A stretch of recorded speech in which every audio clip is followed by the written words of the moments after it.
Welcome back to Special Friends Podcast. My name is Mary Santora. I'm Sara Huntington. We got a lot to get to today and not a lot of time to do it. First things first. Sarah's in a cast. No, I'm not.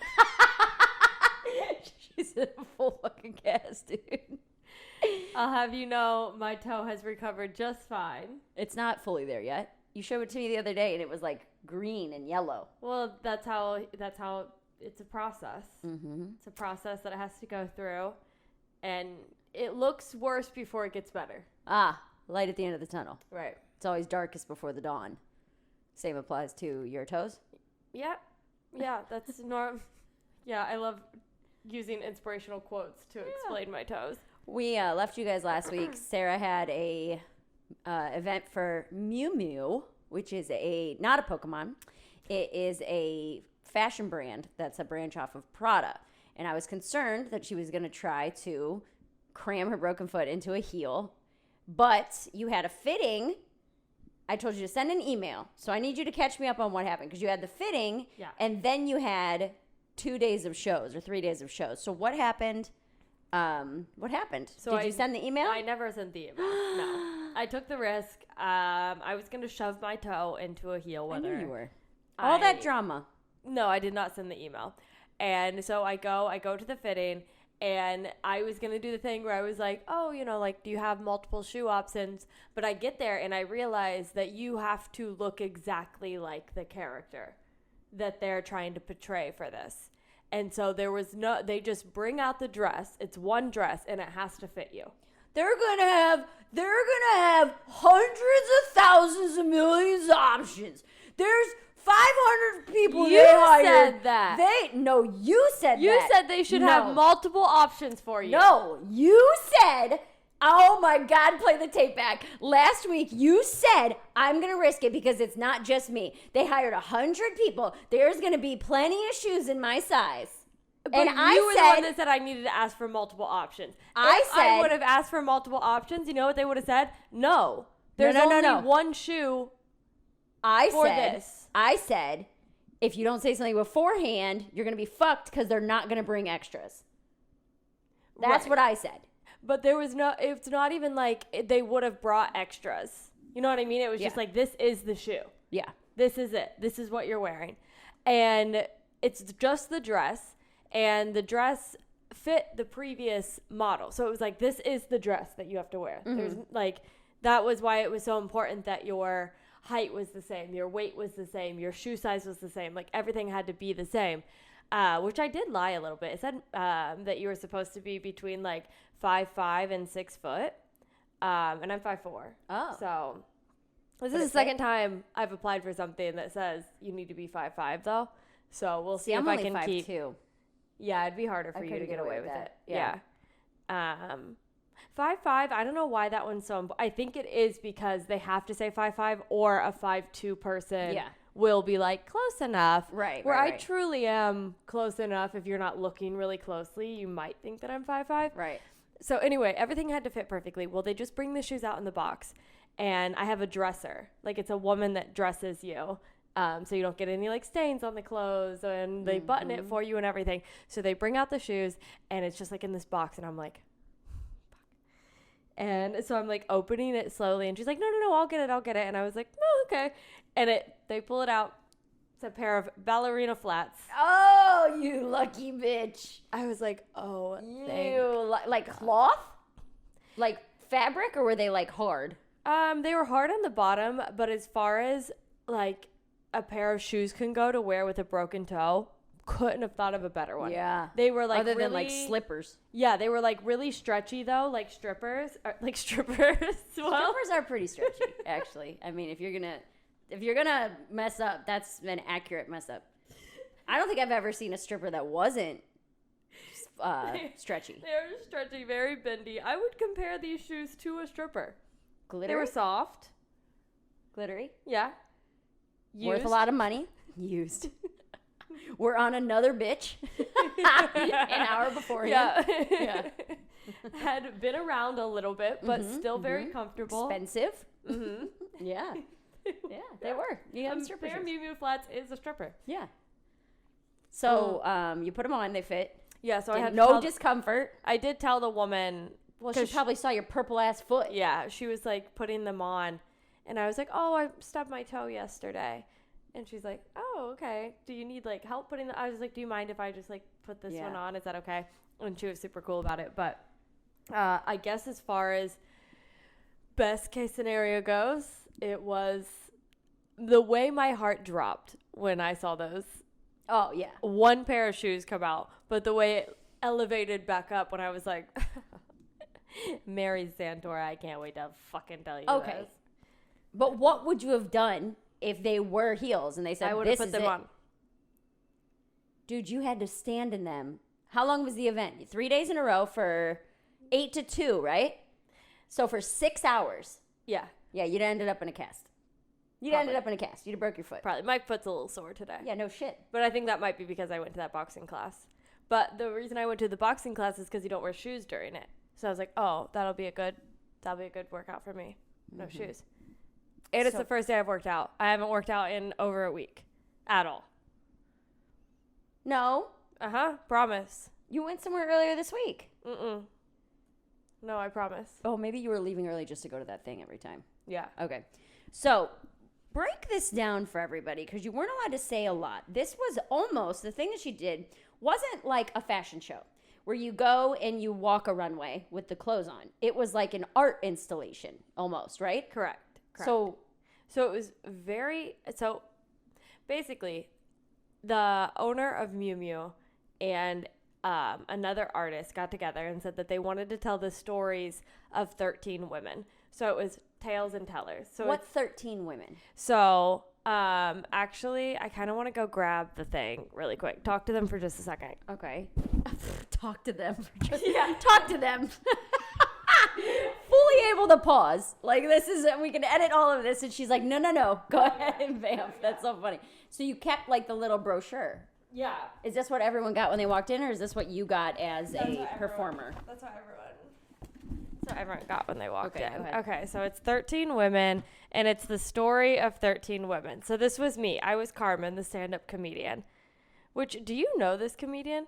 Carmen Lynch? I love Carmen Lynch. That's who I was portraying. Why didn't they just have Carmen do it? I don't know. She's so funny. She may have said she didn't want to. Carmen's incredible. And she's like 6'1". Yeah. She's real tall. Yeah, She might be over 6 feet tall. She's 6 foot, exactly. Yeah. Okay, yeah, I was going to say, she is real tall. So that's who I was portraying for this. And so... A stand-up comedian with a dry sense of humor, full of sarcasm and irony. Okay. Ready to face herself honestly, a talented introvert in a bright red dress whose career demands a performance of confidence. So they did these 13 short films of women kind of in a role that maybe was, I don't know. This one, for instance, it was the story of a stand-up comedian, especially a female in stand-up comedy, where the film was basically her doing her set, but before she's at like a bodega and these guys are being really weird to her. And then when she's on stage, these guys are like, I like your legs. Yeah. And she's like, oh, okay. This is in the film. Yes. Is she portraying herself in the film? She's portraying herself in the film. Okay. Yes. So the film is her kind of just like how she's more introverted. She doesn't really like talk to like a lot of the comedians, but she's funny on stage. But then she has to deal with all this like bullshit basically off stage. And so that's what the story was. And so there's 13 of these different stories. So tell me how the live performance went in accordance with that film and story. So I was just doing 5 minutes of material. Well, okay, but why were you there for 6 hours then? Okay. This is what I mean. Like, explain this to me because, number one, I hate modern art. I truly, with a fiery passion in my soul, hate modern art. That's just why it's hard for me to explain. When I tell people how much I hate it, they're usually very pretentious, which is what I hate most about modern art, is that it usually takes nothing and then says this is a representation of the fetal alcohol syndrome in the Middle East with women who are under 5'2". Yeah. And it's like, and then it's a not. Barbie that's been deconstructed. Right. It's like, that's a Kleenex box, so let's relax. Like, I can't stand how I just feel like I've never seen a modern art installation that wasn't the most pretentious thing I've ever seen in my life. And it drives me crazy. So to know that someone who I respect, who is very funny, who has a great career, Carmen Lynch, was a part of this, that kind of like makes me be like, huh. Like, because maybe it was cool or whatever. So I want to know how they took her story, a person who I respect, and fucked it up. Honestly, how did you take the story of a girl who I know and a life that I live a parallel, like, you know what I mean? Like, I have a parallel experience to, and how did they make it shitty? Because I guarantee that's what happened. The film itself was actually pretty cool. The film was cool. I'm talking about the live art piece. I mean, it's definitely one of those things where and it could be because I was in it, because actually another comic was in it with me, which I thought this was kind of funny, but she auditioned to be the stand-up comedian and the singer, and she was the box packer. But she didn't get the stand-up comedian role just because she looked nothing like Carmen Lynch. Box packer? Okay, so yeah, one of the characters is a box packer. Jesus hopeful. Christ. She's like a hopeful girl. The boy is trans. I forget what all the other ones are. Okay, so how did this turn into like... How did they play out the stand-up comic's role, Carmen Lynch's role? How did they play it out in real life? Okay, let me just do what I did. Yes, so tell me exactly what you did. What I would do is there's like this big staircase, and each one of us walked out separately and went to our devices. Our devices like was each person. I know. Go ahead. And you had to call it the device. I know you do. And that's the shit that it's like they can't call it a station. I know. They can't call it your mark. Yeah. It has to be go to your device. Well, because the device with which we portray this intimate. Fuck you. It's an X on the floor. Well, it was like... Or was it a device? A video playing, or like this one girl, she was a fashion designer. Like, it was like a big, huge screen of a dress on a hanger. Whatever. Okay, so you have to walk down these stairs and go to your device. So you walk down your stairs, you go to your device. For me, it was, I went out 13th. Of 13? No. I thought you said it was 13 tails. That was my number. Maybe it's more than 13 tails. I don't know. That was my number. Okay. I could be lying about 13 tails. That was my number, though. So I walk out, and then I just go straight to the stage, which was like this little setup, and I had the actual film playing in the background. And then I would stand there for like 2 or 3 minutes, and people would come by and like take pictures. And then I would do 5 minutes of material. That they wrote. No, now I'm learning that's Carmen Lynch's set. So I did 5 minutes of Carmen Lynch's material. Okay. I think we were shitting on it in the last podcast.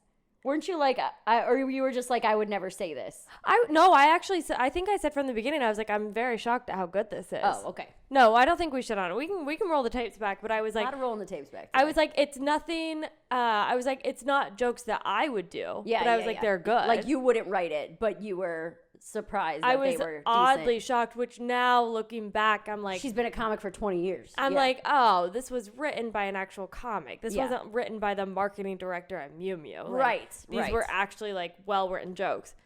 And keep in mind, this was also 8 years ago that she recorded this with them. So this was her jokes 8 years ago. Okay. A 5-minute set from her from that long ago. Yeah. So I did the 5 minutes, and then I would just kind of like walk off, and then I would do a lap, and then I come back. I'd do another 5 minutes. Same thing. Same five. And people would kind of gather around. Of course, people gather around, but they're not laughing. No. They're like, what does it mean? Oh, yeah. They're like, some woman literally came up to me, which we're not really supposed to talk to the audience. Oh, no, you're like a mascot. Yeah. Can't break the character. Yeah. You have to like, you're like part of, you're a piece of art. And this woman came up to me and she was like, so what is this? And I was like, it's stand-up comedy. And she goes, yeah, but you were like talking about like Jesus or whatever. And I was like, yeah, it's a joke. Bible tracks on the way out. Yeah. Obviously, it resonated with you. Maybe you need to go to church. And I was like, yeah, it was a joke. And then I just like turned off the microphone and walked away.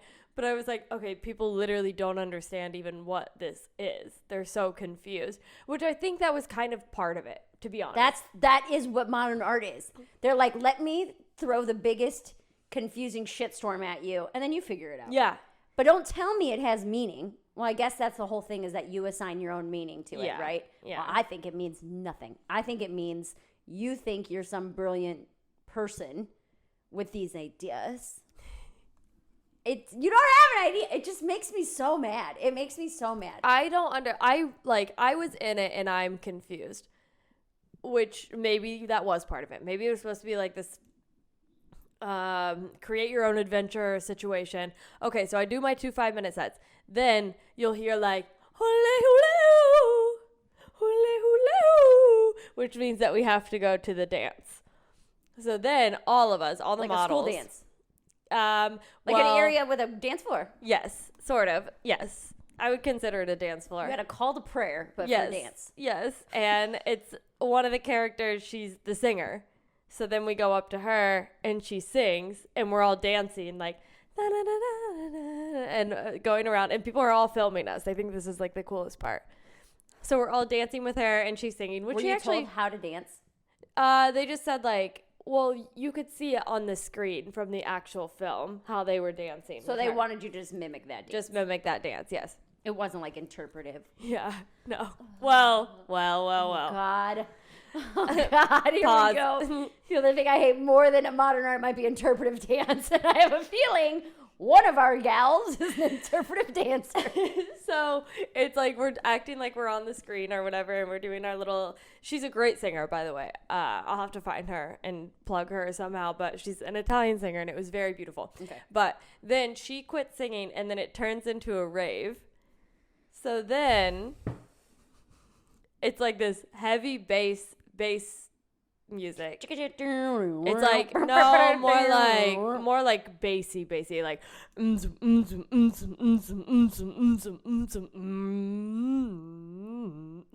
so then we have to start acting like we're at a rave. Okay. And so we're all like And then glow sticks or anything? No, but like when we were like, oh, how are we supposed to dance for this?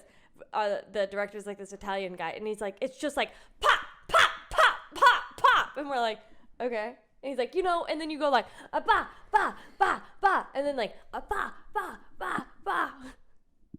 So that's how we were taught to dance. What's the point of this? What's the point of the rave? Is that one of the girls, or you're just another part of? I don't know of... what this part is for. I still don't know. But because the guy's Italian and Europeans like raves. I guess. I don't know. This part I don't know why we do this part. And then all of a sudden the music stops. It goes dunk. And then we have to gather into link arms. And then we have to look really strong. Hold on. How did you not crack the fuck up? You were just raving. Everyone's on Molly. When have you ever taken Molly and been like, no? Now that part is over. The rave is over. Now it's... I get it. The drugs are still in your system. Okay, we're... All right. And now you have to look at the person across from you strong. And then you cross them. And you just cross like right into them. And like you're looking at each other like... until we're like this close. Then what? And then we cross. And then we cross each other. And then that's the end of that scene. Okay. When they tell you guys what to do. Yeah. Okay. They don't tell you, here's what we're trying to convey. They don't tell you this part is about feminism uniting as a chain that's unbreakable. They don't say anything like that. They just tell you what to do and don't give you any explanation. Mm-hmm. This is why I hate it. I hate it. Tell me what this is supposed to be. It's the same reason I hate magic. Quit lying to me. Just tell me what it is. Yeah. Why is it a secret?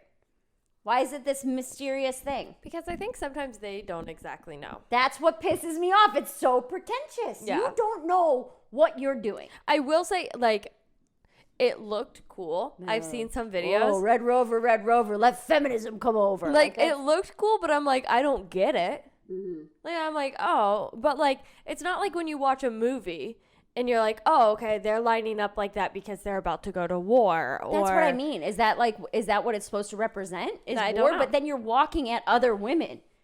And so is it like, oh, this is the war on feminism between women? This is the pick-me fight? This is, you know what I mean? I wish I had answers for you. I don't know. What did it feel like? You're not giving me anything. When you were in it, it felt like... Or did it just feel like I'm at my job and my job is stupid and I have to do what they tell me to do? It felt like I was very confused and I was just going to keep doing whatever they told me because what else was I going to do? Yeah. I don't want to do this anymore. No, not say I don't want to do this anymore, but like, hey, what is this about? Yeah. Well, maybe it would be in here. Maybe we could have like I'll tell you more while you try and What was her find name? the Italian singer. Okay, so then after that, after I do The wedding singer's daughter? probably. Badria? Yeah. This one's in Saudi Arabia. This is at a wedding. That's not it. No, keep talking. I'll find it. Okay. Go ahead. So then after I look strong, then I have to go outside and there's like a curtain that's covering up the window. This kind of smells like a funnel cake. I saw. Yeah. Why does it smell like powdered sugar? I don't know. I'm over here like, oh, modern art don't make no fucking sense. This smells like the fair. Did y'all have elephant ears at this event? Now the fair, I do get that. Which the fair is kind of this. This was like a rich person version of the fair. No. Yeah. No, it isn't. Just a bunch of flashy lights No, and because weird no one stuff goes to going the on. fair thinking that they're doing something. No one goes to the fair to feel, well, I almost said to feel better than anyone else. But that's a big part of the fair. That is exactly what the fair is. Is looking around like, I'm killing it, dude. Mm-hmm. But that's more physical. Well, no, I think you go to the fair to kind of show off, to like say, oh, I went to the fair. I love the fair. Because, I mean, like, sometimes when I go to the fair, I'm like, what are we doing here? I'm going to the fair Memorial Day weekend. It's the rib cook-off in What, Berea. just for food? Yeah, it's the rib cook-off. That's why I'm like, So we okay, go and like, eat the food. you go all the way to the fair just to eat? It's in my hometown. Well, yeah, but whenever, It's like, 10 minutes away. But, like, can't you get food like that anywhere else? At a rib cook-off? Have you ever been to a rib cook-off? Well, you didn't say it was, I didn't hear you say it was a rib cook-off. Yeah, it's all like award-winning ribs and pulled pork, and they do, you judge the contests, and they got the But rides. the regular fair.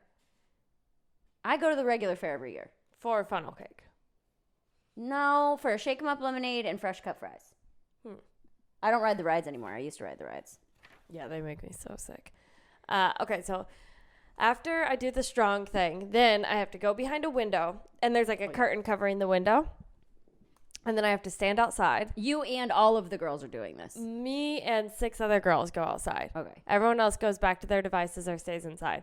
So then I go outside, there's a curtain covering it up, and then we have like 2 or 3 minutes to just kind of like chill. Behind the curtain. Behind the curtain, yeah. So like that's when I'm like hitting my vape, and like they're like patting my oil spots or whatever. Yeah. And so then I have to stand in the grass. It's like on this like knoll of grass with like trees and stuff. And then I just have to stand there. And then the curtain opens. And then everyone sees that we're behind there. Yeah. So then everyone comes around and they're like, oh my God, look.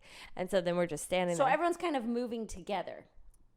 At this Audience-wise, like through the exhibits. Yes.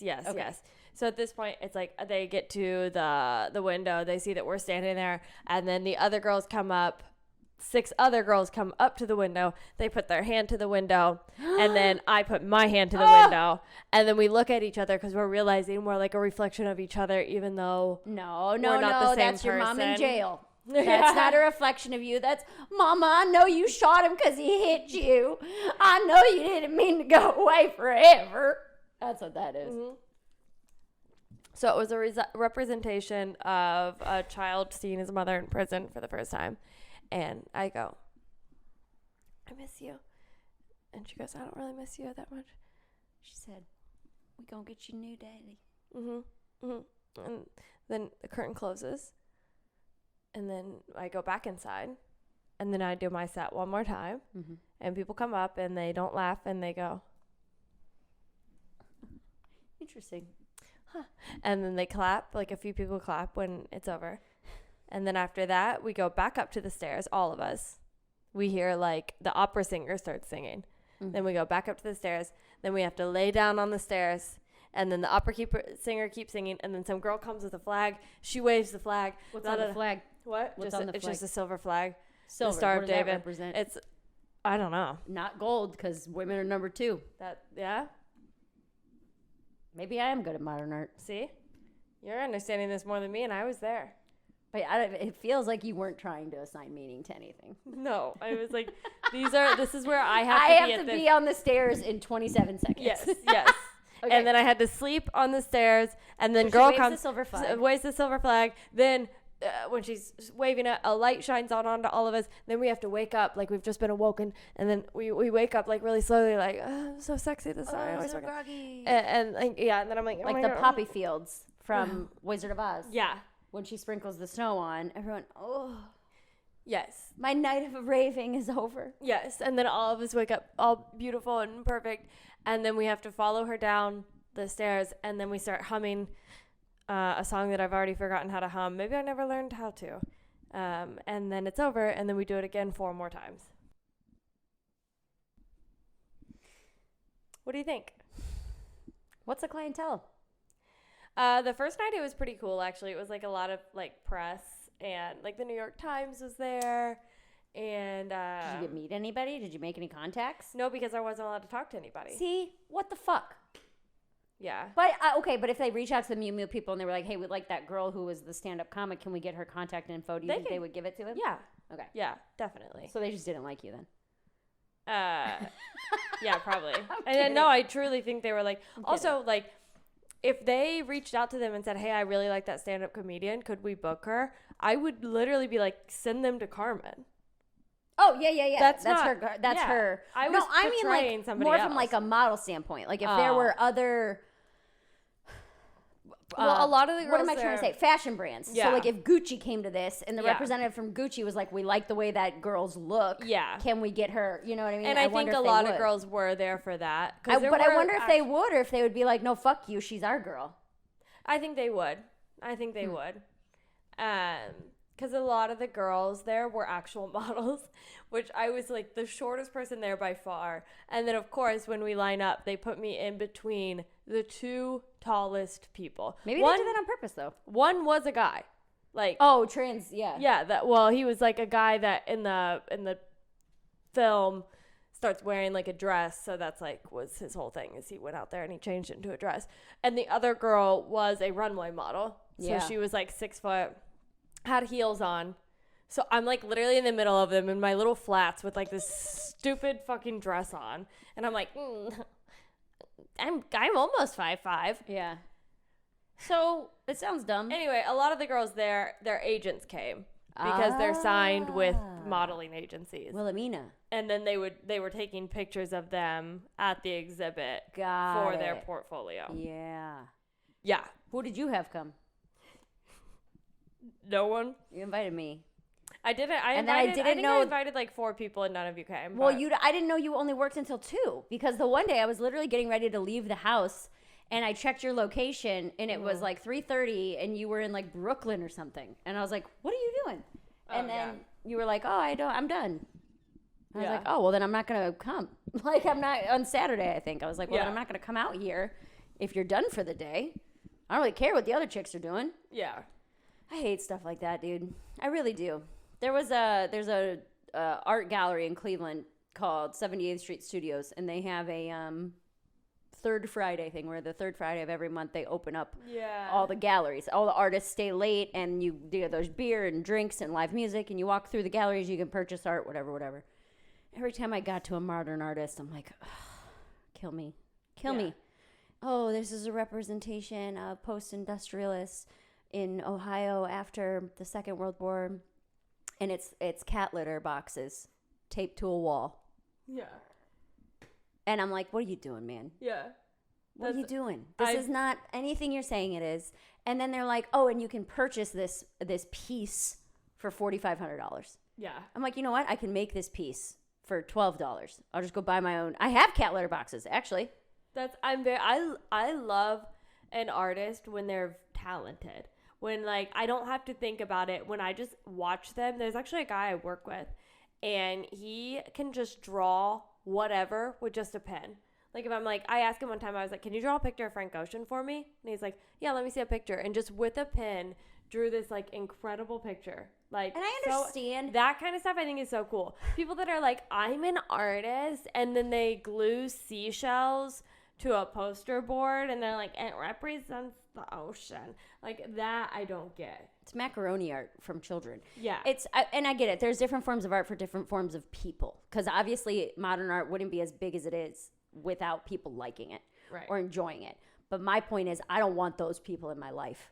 Like if I met someone, let's say I was dating, and a guy was like, I really enjoy going to modern art exhibits, I'd end the date.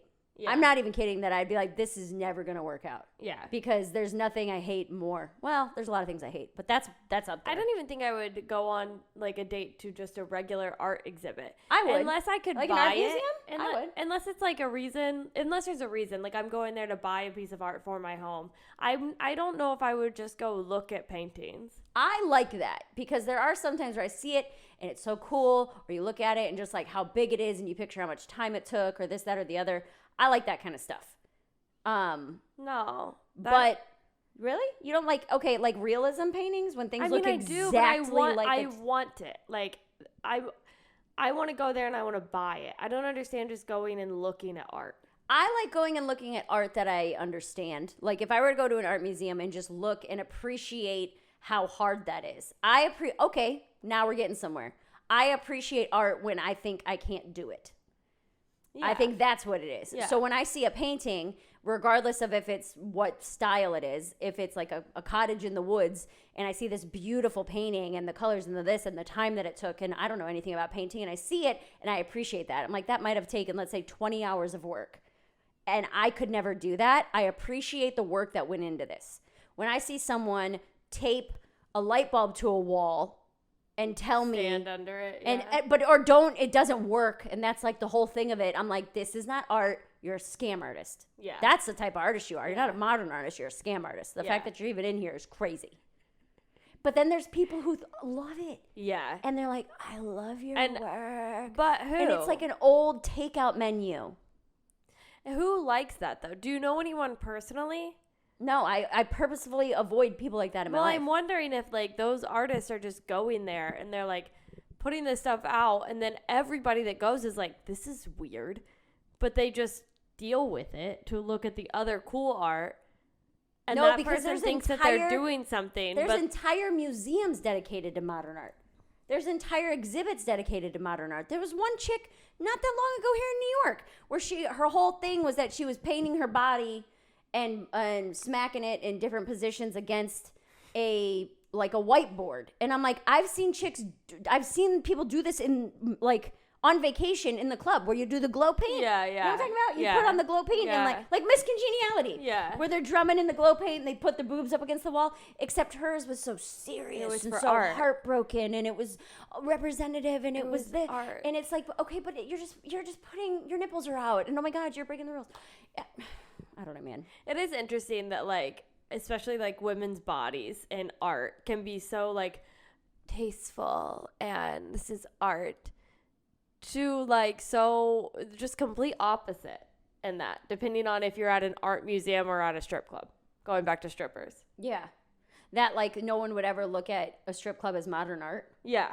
They should. Yeah. But like some girl can like dip herself in paint and put her boobs on the wall, and they're like, it represents the feminist freedom and vitality of our eggs.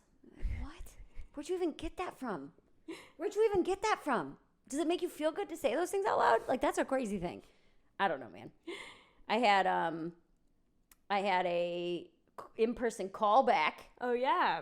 So I've gotten onto this website after Sarah told me about this gig. And the last one, the pregnancy test one, in thing, and I'm finding out you're making all this goddamn money, and I'm like, I gotta get in on this. And so I've started to apply for a lot of roles of mom, middle-aged mom, 30-year-old mom. I've got a lot of interest in the mom category. I think I've cornered my market, to be honest with you. But I had a callback. I had to do a self-tape, and then they wanted to do an in-person audition. And the role was busy mom. And you're talking about how like all the girls at your thing were like 6 foot. They were actual models. Yeah. So for busy mom, I like tied my hair back. It was for a makeup brand, so they asked for you not to wear any makeup. So I had like naked face, tied my hair back, wore a flannel and leggings. Because I'm like, that's what busy moms wear. Yeah. And hokas. Because I'm like, yeah, this is the outfit of a mom who's going from gymnastics to the grocery store to Lowe's. I just described Brian's Saturday. Brian is a busy mom. But that's what I pictured. And I showed up to this in-person callback, and the girl who was there waiting was gorgeous. And she looked 22, and she had like perfect, flawless skin. And she was wearing like a business suit almost. She had on like a blazer and tailored She was like pants. trying to look older, and she was like, "This is what older women but her wear." heels were like they were platformed heels. That's crazy. And I looked at her and I was like, "There's no way we're here for the same role," because I've never had an in-person callback before. This is the first time it's ever happened. And you hear people in Hollywood saying like, when you get asked for the role, you go into a casting room, you get a casting call, and it's 100 people who look exactly like you. Yeah. No, this girl could not have looked less like me. And she's like, she shook my hand, whatever her name. Hi, I'm Amanda. I'm so excited. Blah, blah. And she's like very friendly. And I was like, oh, okay. She goes, I don't think I'm going to get the role though, because I don't look like a mom. And I was like, well, there's some young moms. I also don't know what moms look like in New York City. They might look like her. They don't look like her. But that's what I was thinking. We live here. We Right. see moms. We Right. see moms with a stroller. They're, They're not. So I go in and I'm like, when it's my turn, I'm like, they were like, okay, just act like you're on FaceTime. Like you're putting on your makeup on FaceTime with your friend or your sister or something. So I'm like, riffing, and they said, just, hit these couple points. Here's the few things you have to say about the makeup, but just go ahead. And I did it, and they're like cracking up, and they're like, oh my God, you're so funny, blah, blah, blah. And then they go, can you do a Southern accent?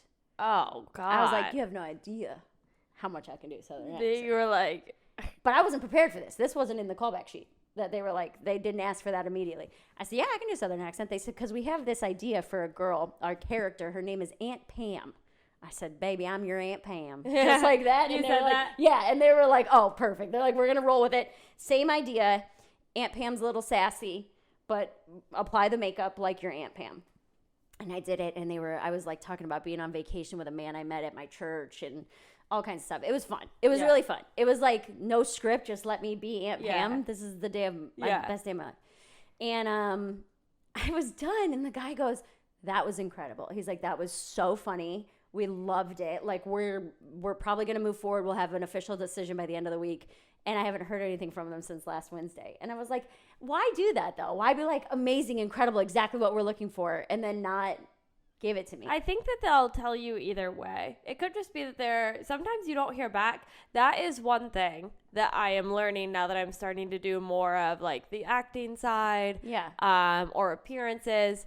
It is not like stand-up where you reach out to a club owner or your agent sends you something and within a few days you're either booked on that show or you're not. Right. Or the booker either likes you or they don't. Right. Or you either had a good set or you didn't. Right. It can be months.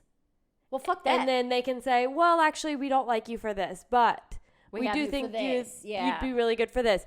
But that's going to be a month from now. And it's like all this waiting, and it's something that as a stand-up comedian, you're not used to at all. No, we get everything instant is gratification. Yeah. Instantly. I know whether or not I did a good job immediately. Yeah. Within seconds. Yeah. And I can change it immediately if it's not going how I need it to go. Exactly. Yeah, I don't like that at all. So learning patience on this side of it it's been work for me too. Oh, yeah. So not even patience, where I almost am just trying to forget about it. Where it's like I send these tapes in or I send in these resumes and I just throw my hands in the air and I'm like, whatever, dude. If you need me to play a cowgirl in your weird art installation for, X amount of dollars, whatever. I'll try my best to keep my mouth shut while you guys are around, but I'm going to shit talk it to high heavens afterward. High heavens. To high heavens. I'm going to shit talk it to high heavens. Yeah. But yeah, they're always like, oh, just like assume you didn't get it. That's what my manager said when I was doing writing packets. And it was so funny because I did 2 for the one show, Bill Maher. And I nailed it because he's like, a lot of people hate him, but he tries to be pretty middle of the road, a little left leaning, you know what I mean? But pretty middle of the road is what he goes for. Yeah. And I'm like, I could write for this show. And I'm like, writing it. And I was like having fun. I'm like, I'm actually pretty good at this. And then I sent in another one and then I never heard anything. And then it popped up on like my Hulu and was like, new season of Bill Maher streaming. And I was like, oh, well, I guess I didn't get that job because I didn't write any of those jokes, But that's tough. That's a tough part of it. The only other thing that I did since our last episode is I went to Miami for the first time. And you want to talk about, boy, I've never been to Miami. And it feels like dirty. It's not even dirty. It's just flashy.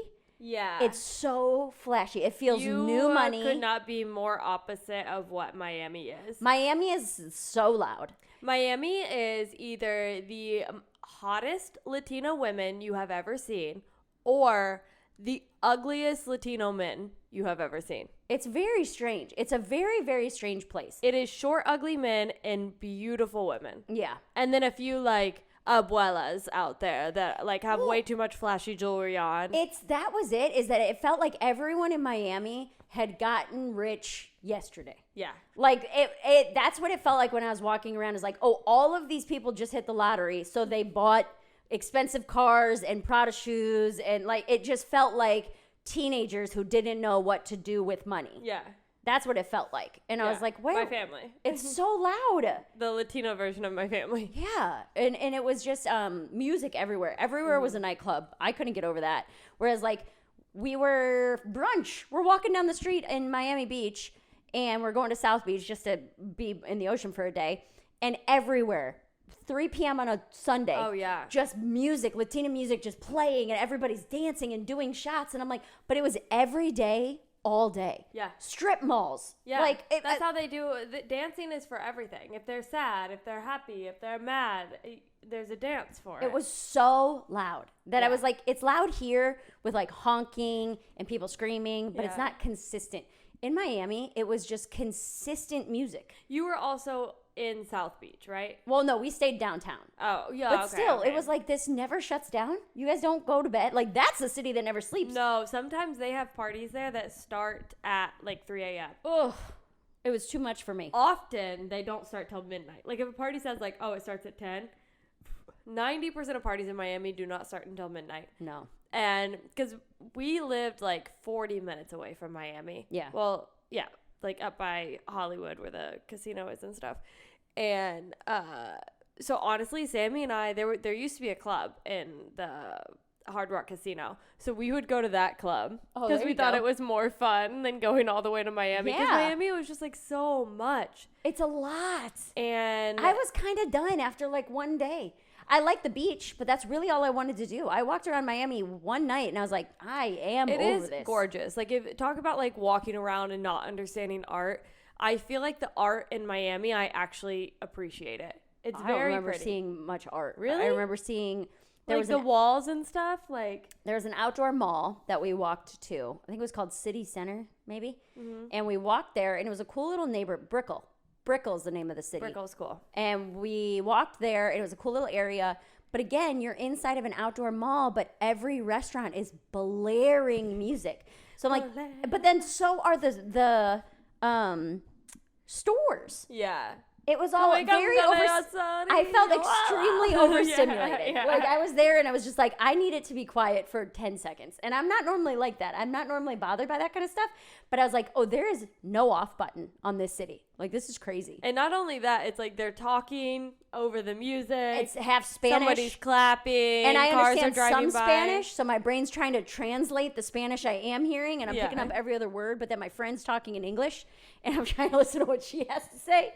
It was a very overwhelming experience, I will say that. Miami is overwhelming. That's the best way to describe it. Just a lot going on. It's very loud.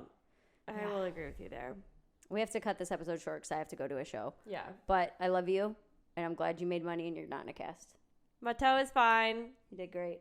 Glad you didn't yell at me this time. No, we had a great, nice little chat. Maybe I'll cast a role of the mom. Busy I'll mom. let you guys know next week. Busy mom. All right, you can follow me on social media at Mary Santora Comedy, or you can follow at Special Friends Podcast. And then at Sara Pop Tarts. All right, see you guys next week. Okay, bye.